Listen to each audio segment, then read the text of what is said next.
The things that hurt us most, we pretend they didn't. There are some wounds we don't talk about, not because they didn't hurt, but because somewhere along the way we convinced ourselves they shouldn't have. We tell ourselves it was a long time ago.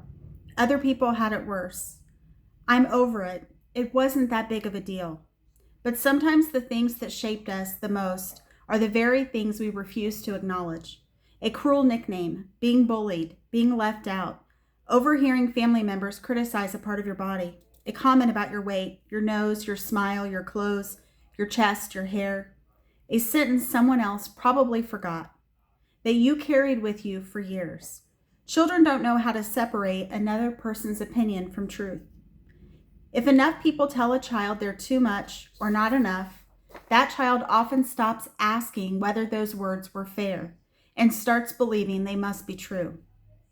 One of the hardest lessons I hope we teach our children is this: another person's body is not an invitation for your opinion.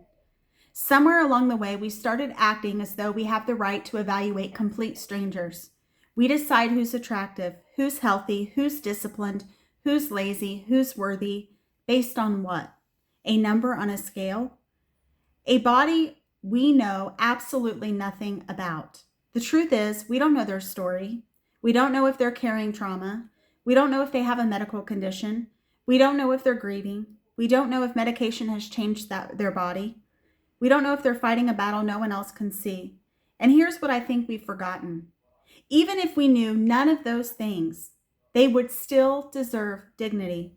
Kindness isn't something people earn because they fit someone else's standard of beauty. I've heard people say they were only trying to protect someone.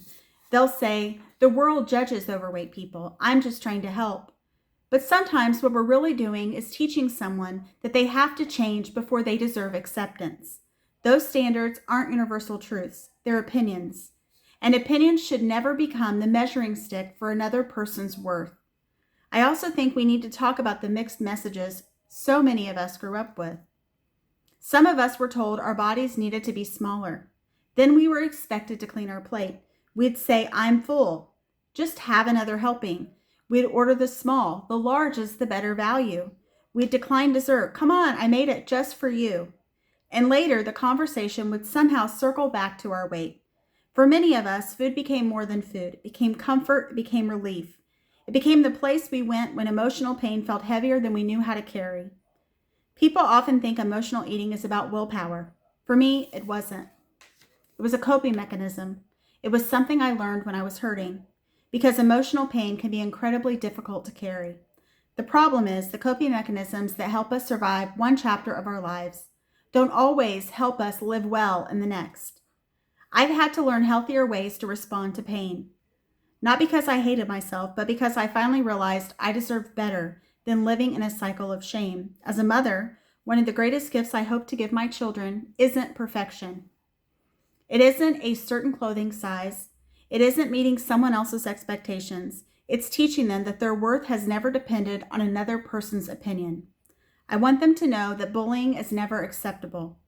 That making comments about another person's body isn't honesty. It's unnecessary. That we don't become kinder or wiser or more valuable by making someone else feel smaller. Because at the end of the day, a clothing tag measures fabric. A scale measures weight. Neither has ever measured the value of a human being. If you've been carrying words that were never yours to carry, maybe today is the day you finally put them down, because your story has always been worth so much more than someone else's opinion.